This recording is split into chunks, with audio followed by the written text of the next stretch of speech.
Hello.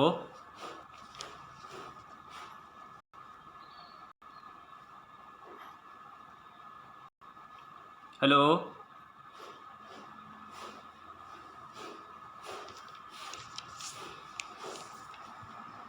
नमस्कार.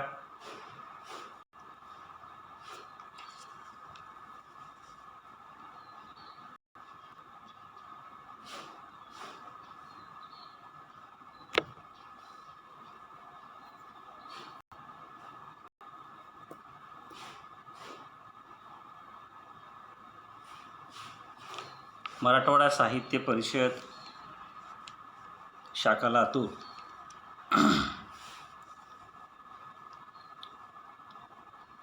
याने आयोजित केला कोविड कविकट्टा 19 हा उपक्रम मागील 50 दिवसापासून आपण फेसबुक लाईव्हमधून राबवत होतो. काल ज्येष्ठ कवी योगीराज माने यांच्या काव्य प्रवासाने त्याचा आपण समारोप केलेला आहे. खरं तर आज या कविकट्ट्यावर फक्त आणि फक्त निमंत्रित सर्व कवी मित्रांचे आणि मराठवाडा साहित्य परिषद शाखा लातूरचे सर्व सदस्य या सर्वांचे आभार मानावेत याच उद्देशाने आम्ही उपस्थित झालेलो आहोत. प्रथमच मी मराठवाडा साहित्य परिषद शाखा लातूरचे सर्व सदस्य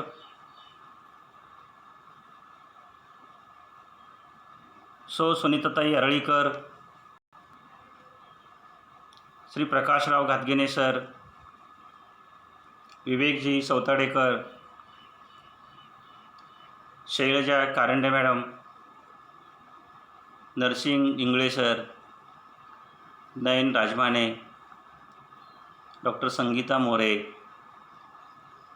डॉक्टर ज्ञानदेव राऊत, व्यंकटेश जोशी या सर्वांचे प्रथम आभार मानतो. कारण या सर्व सदस्याने या उपक्रमाला सहकार्य केलं आणि दाद दिली म्हणून हा कार्यक्रम खऱ्या अर्थाने यशस्वी होऊ शकला.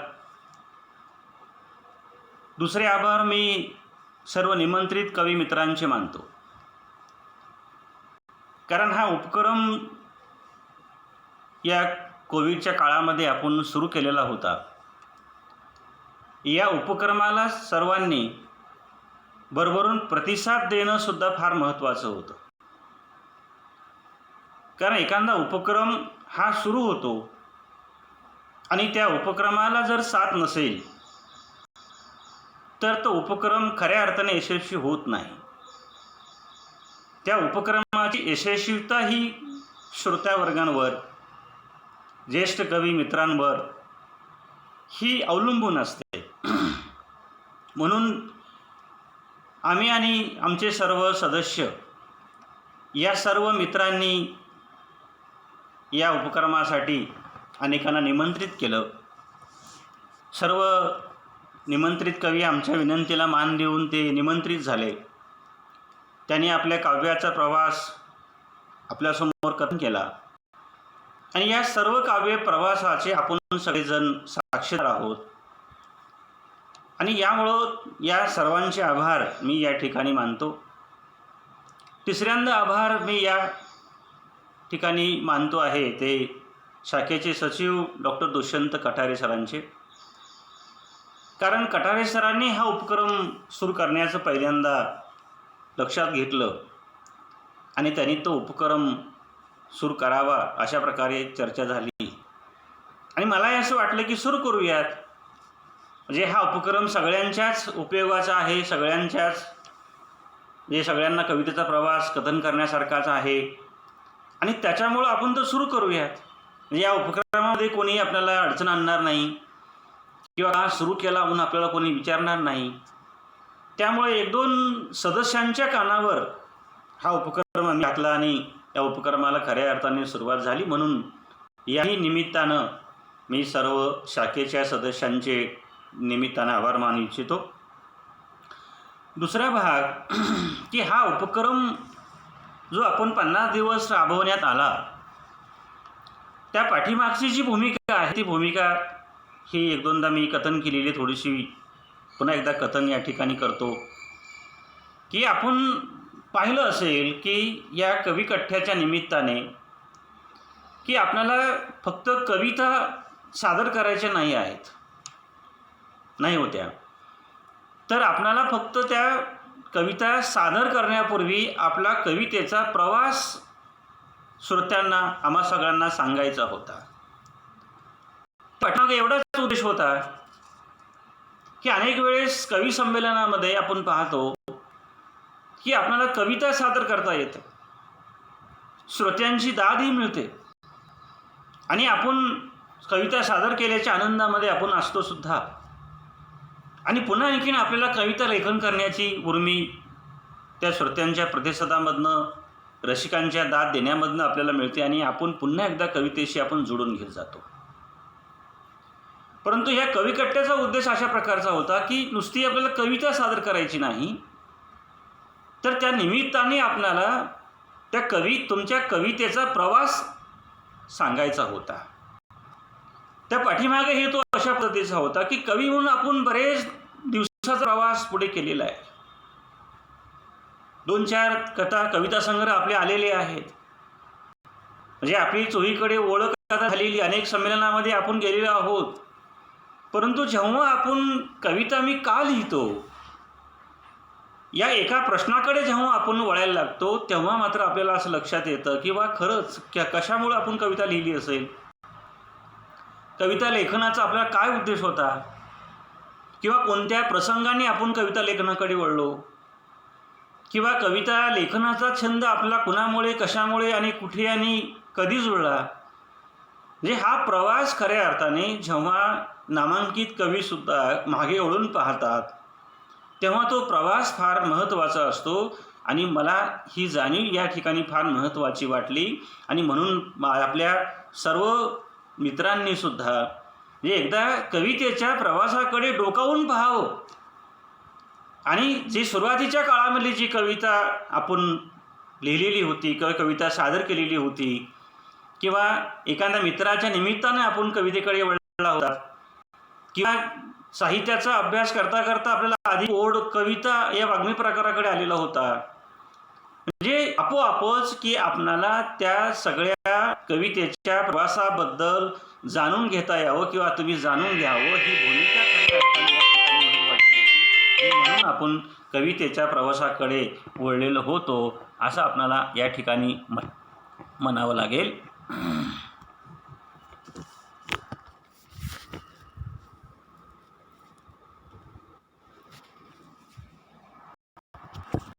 ह्यामध्येच गादगणे सरांचा फोन आलेला आहे.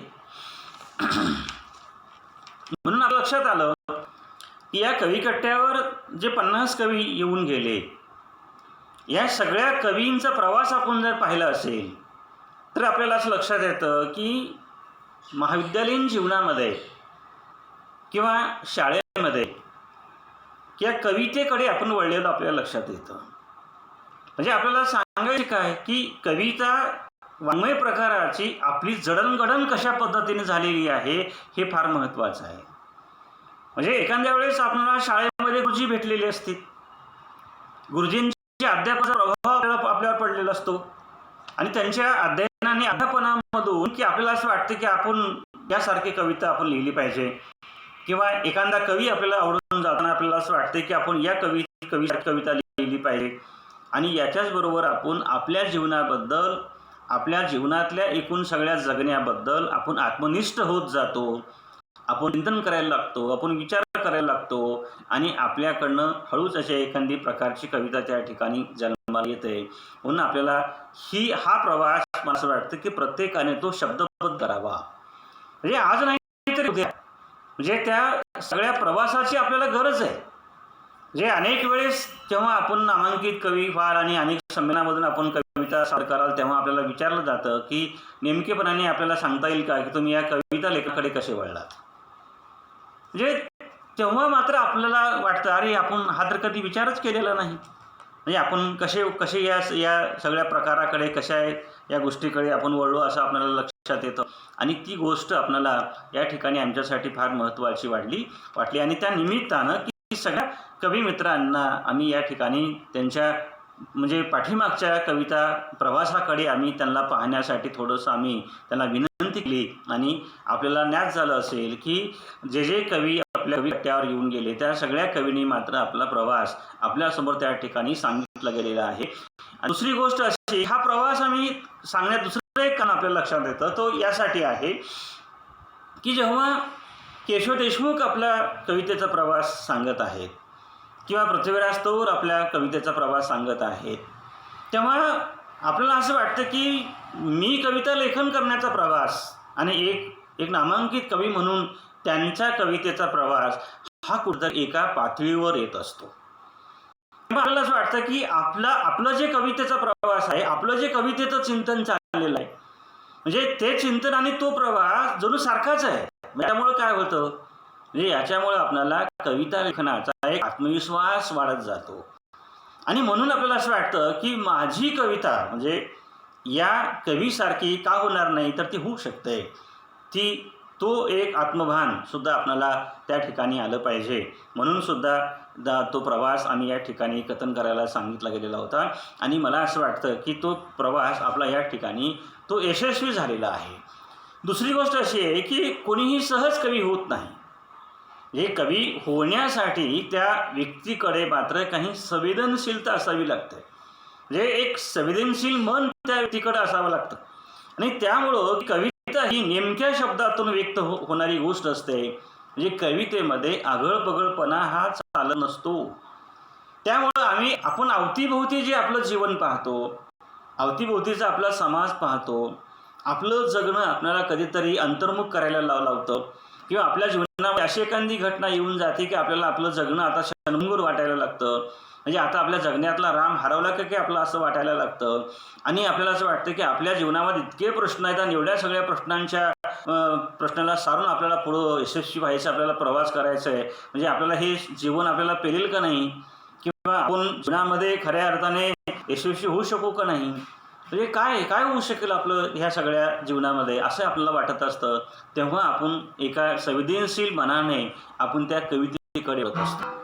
म्हणजे तुकोबाचा अभंग जर पाहिला तर तुकोबाने एका ठिकाणी असं म्हटलं, रात्रंदिनी आम्हा युद्धाचा प्रसंग, म्हणजे अंतर्बाह्य जग आणि मन. म्हणजे हा अभंग तुकोबाने कोणत्या परिस्थितीमध्ये लेखन केलं असेल, म्हणजे आपलं असं लक्षात येतं की तुकोबांच्या समोर जी परिस्थिती उभी होती, कमी जास्त प्रमाणामध्ये आपल्याही जीवनामध्ये असे प्रसंग येऊन गेलेले असतात. म्हणून या प्रसंगाला आपल्याला कशा पद्धतीनं वलयांकित करायचं, त्याला कशा पद्धतीनं वळण लावायचं आणि तो प्रसंग आपल्याला कवितेच्या माध्यमातून, शब्दांच्या माध्यमातून आपल्याला तो जोडता येतो का किंवा आपल्याला तो मांडता येतो का, तो आपल्याला पाहता येतो. दुसरी गोष्ट अशी आहे की अनेक कविता ह्या प्रेम कविता असतात, काही सामाजिक कविता असतात किंवा आध्यात्मिक कविता असतात, म्हणजे निसर्ग जाणिव्यांच्या कविता असतात. म्हणजे आपल्या संवेदनशील मनाला काय भावेल, म्हणजे कधी काय त्याच्याशी आपण जोडले जाऊ ही आपल्याला काही सांगता येत नाही. आणि त्यामुळे तशा प्रकारची ती कविता होत राहते. खरं तर आपल्याला लक्षात येतं की राधाकृष्णाचं चरित्रच हे खऱ्या अर्थाने एक प्रेम चरित्र आहे. म्हणजे आपल्या समाजामध्ये की जे काही आपल्याला करायचं होतं प्राचीन काळामध्ये की ते माणसाला करता येत नव्हतं, ते परमेश्वराच्या अनुषंगाने आपल्याला करता येत होतं. म्हणून राधाकृष्णांच्या चरित्राच्या निमित्ताने अनेक पंडिती कवीने प्रेमाची कविता म्हणजे शृंगाराची कविता लेखन केली. म्हणजे आपल्याला हळुवारपणे की राधाकृष्णांच्या काव्यामधून आपल्याला की आपला मानवी शृंगार भाव त्या ठिकाणी मांडता येतो का, आणि हा मानवी शृंगार भाव हा वैयक्तिक असत नाही तर तो सामाजिक असतो, तो सामूहिक असतो. आणि त्या आविष्कारामधनं की त्या व्यक्तीला कसा प्रत्यय येतो तसा प्रत्यय तो अनेकाला येतो. म्हणजे कवितेचं हे एक महत्त्वाची गोष्ट आहे. म्हणजे कविता ही खरे आता आत्मनिष्ठ असते. आणि कविता जेव्हा आपली लिहून पूर्ण होते की तेव्हा ती कविता मात्र समूहनिष्ठ वाटली पाहिजे. म्हणजे हे कवितेचा खूप महत्त्वाचा हा धागा आहे. आणि ज्यांना आत्मनिष्ठतेपासून समूहनिष्ठतेपर्यंत कविता घेऊन जाता येते म्हणजे तीच कविता ह्या संपूर्ण परिसरात या काळाच्या पटलावर ताकदीने उभा टाकू शकते. हा कवितेचा एक महत्त्वाचा पैलू आहे.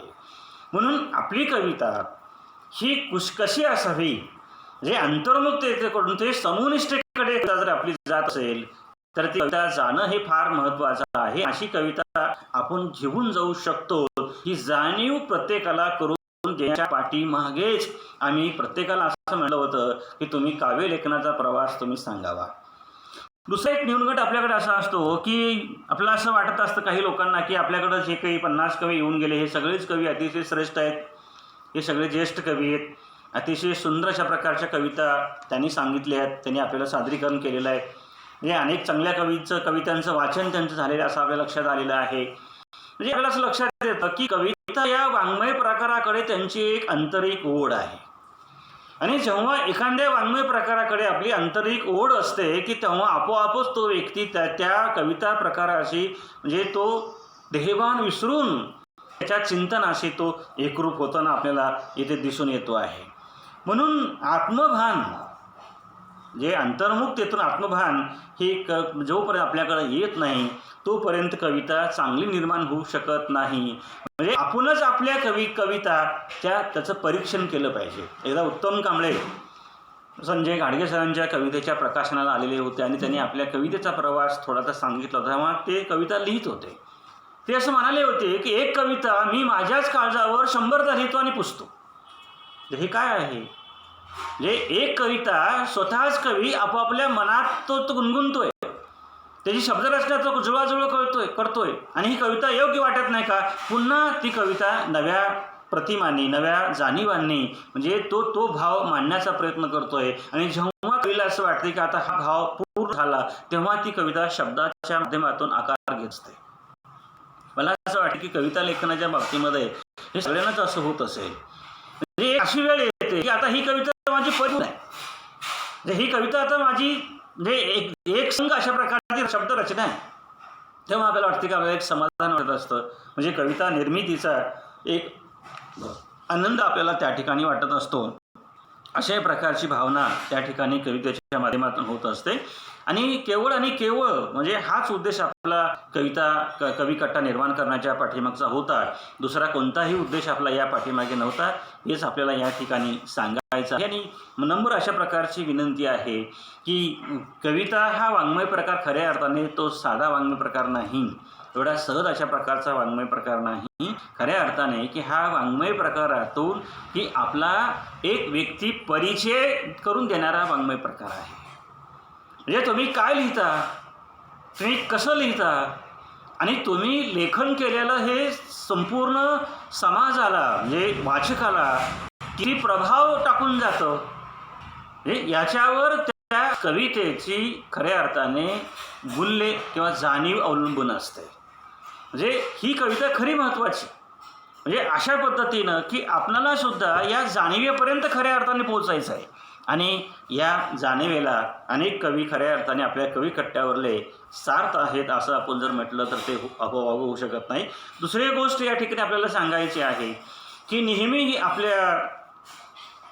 आपल्या सहवासाचा किंवा आपल्या अवतीभोवती जो काही परिसर आहे, आपला अवतीभोवतीचा जो निसर्ग आहे आणि आपल्या अवतीभोवतीचं जे जीवन आहे की त्याचंच प्रतिबिंब हे नेहमी कवितेमध्ये उमटत असतं असं आपल्याला त्या ठिकाणी दिसतं.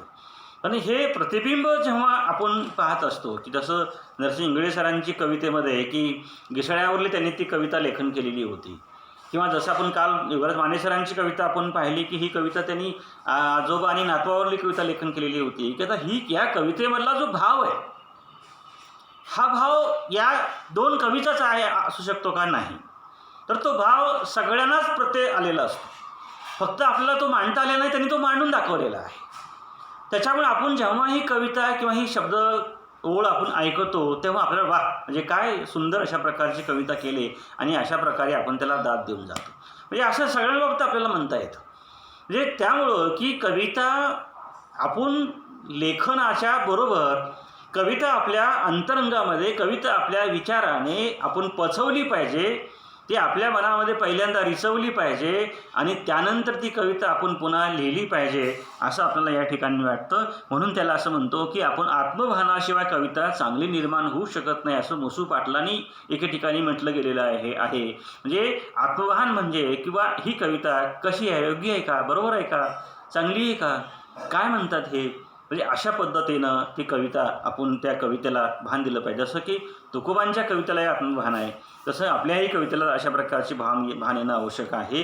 ही भूमिका या ठिकाणी महत्त्वाची आहे. म्हणून म्हटलं जातं की आपली जी काही कविता असते की वर्तमानाला दिलेलं जास्तीत जास्त निरलस प्रतिक्रियामध्ये कविता असते. म्हणजे आपण पाहतो आहोत की आपल्या अवतीभोवती ज्या काही घटना प्रसंग आहेत, राजकारणाच्या घटना असतील, दुष्काळाच्या घटना असतील, किंवा आणखीन आपण पाहतो की दारिद्र्याच्या घटना असतील, शेतकरी आत्महत्येच्या घटना असतील, या सगळ्या घटनामध्ये, जाणीवामध्ये, वर्तमानामध्ये आपण फार संवेदनशील होतो, आपण फार भाविक होतो आणि तो अनुभव आपण शब्दाच्या माध्यमातून आपण त्या ठिकाणी मांडून जात असतो.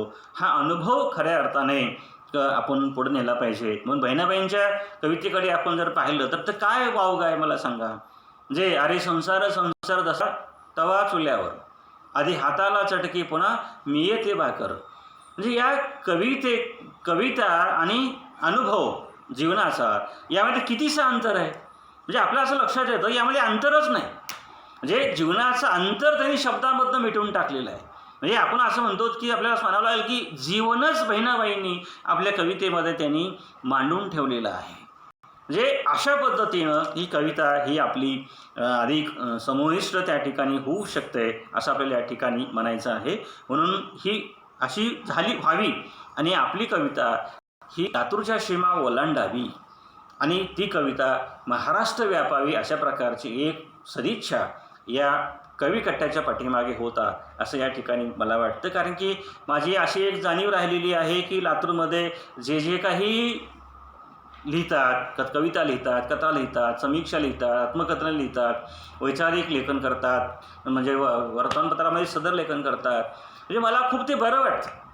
कारण एका अर्थाने हे सगळे मित्र, हे सगळे बांधव, हे सगळे माझ्या ज्येष्ठ आदरणीय माय मराठी भाषेची सेवा करतात. आणि या निमित्तानं काय होतं, एक नवी शब्दसंपत्ती निर्माण होत असते.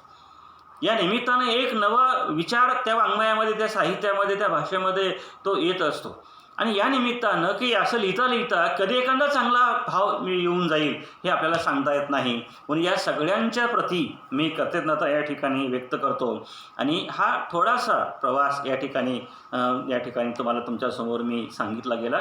म्हणून पुन्हा एकदा मी असं या ठिकाणी म्हणू शकतो की आजचा जो काही दिवस आहे की हा दिवस खऱ्या अर्थाने अध्यक्षांनी सचिवांच्यासाठी हा नाही आहे की तुम्हा सगळ्यांच्या प्रति कृतज्ञता व्यक्त करण्यासाठीचा हा दिवस आहे.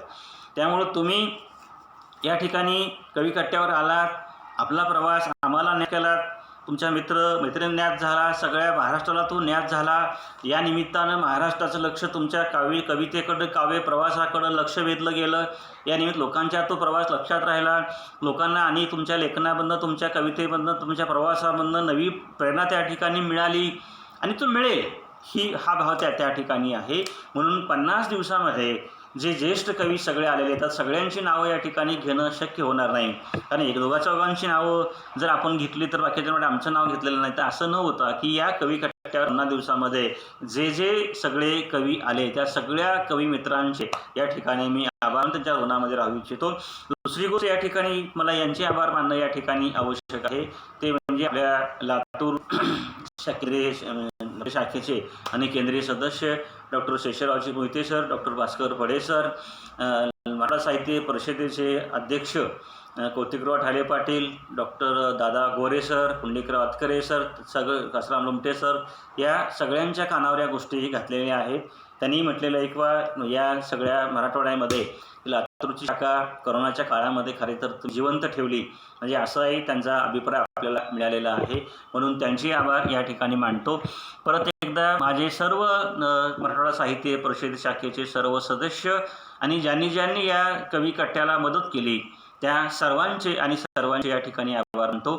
आणि जाता म्हणजे आजचा दिवस थोडीशी भूमिका या ठिकाणी मी मांडलेली आहे की आपण सगळ्यांनी कविता या ठिकाणी कथन केली आणि हा कार्यक्रम आपल्याला जो पाहता आला तो दुष्यंत कटारे सरांच्या कल्पनेमधूनच तो पाहता आला, कारण की त्यांचं ते श्रेय आपण नाही घेतलं पाहिजे, त्यांना आपण ते दिलं पाहिजे. म्हणून त्यांनी हा कार्यक्रम आपल्यासमोर आला आणि आपण सगळे त्या ठिकाणी एकत्र आलो, सामील झालो. म्हणून एक विनंती करतो म्हणजे तुमच्या सगळ्यांच्या वतीनं, म्हणजे तुमच्या सगळ्यांचा होकार आहे असं समजून म्हणजे मी विनंती करतो की दुष्यंत कटारे सरांनी सुद्धा 1-2 कविता, कारण की आमच्याकडे अगोदर डोक्यात आमच्या नव्हतं, परंतु 1-2 कविता त्यांनी म्हणाव्यात आणि थोडासा प्रवास त्यांनी सांगून त्या ठिकाणी समारोप करावा. तर दुष्यंत कटारे सरांचा परिचय आपल्याला सगळ्यांनाच माहिती आहे की तरी मी थोडक्यामध्ये या ठिकाणी परिचय सांगतो. डॉक्टर दुष्यंत कटारे सर हे कैलासवासी व्यंकटराव देशमुख महाविद्यालय बाभळगाव येथे मराठी विषयाचे प्राध्यापक म्हणून कार्यरत आहेत. की त्यांना विद्यापीठाचा आदर्श शिक्षक पुरस्कारसुद्धा तो मिळालेला आहे. त्यांची जवळपास 5 पुस्तकं आतापर्यंत प्रकाशित झालेली आहेत. की संत साहित्यातील संत चोखामेळा यांच्या साहित्यावर त्यांनी PhD पदवी पूर्ण केली. त्याचा एक स्वतंत्र ग्रंथसुद्धा त्यांनी काढलेला आहे. की परवा त्यांनी शाहीर अमरशेखांच्या वर त्यांनी एक स्वतंत्र अशा प्रकारचा ग्रंथ त्यांनी लेखन केलेला आहे. की तो ग्रंथ बार्शी म्हणजे सोलापूर विद्यापीठामध्ये तो अभ्यासक्रमाला लागलेला आहे. याच्याशिवाय त्यांची जी दुसरी जी ओळख आहे की शाहू फुले आंबेडकर या 3 महापुरुषावरले असे म्हणजे महाराष्ट्रामध्ये न घडणारी गोष्ट म्हणजे ही की त्यांनी या शाहू फुले आंबेडकर या 3 महापुरुषावर एक सुंदर अशा प्रकारचे संपादनाचे ग्रंथ महाराष्ट्राला दिलेले आहेत. आणि संपूर्ण महाराष्ट्रामधल्या लिहित्या लेखकांना समीक्षकांना एकत्र करण्याचं काम त्यांनी या ग्रंथांच्या माध्यमातून केलेलं आहे. आणि ही एक नवी ओळख लातूरची दुष्यंत कटारे सरांनी करून दिलेली आहे. असं आपण म्हटलं तर ते खऱ्या अर्थाने चुकीचं होणार नाही. असं म्हणतो की हे आजचं लाईव्ह हे पाहण्यासाठी जो काही सर्व सदस्य आमचे उपस्थित आहेत, जे मित्र आमचे सगळे उपस्थित आहेत, त्या सगळ्यांचे आणि सगळ्यांचे आभार.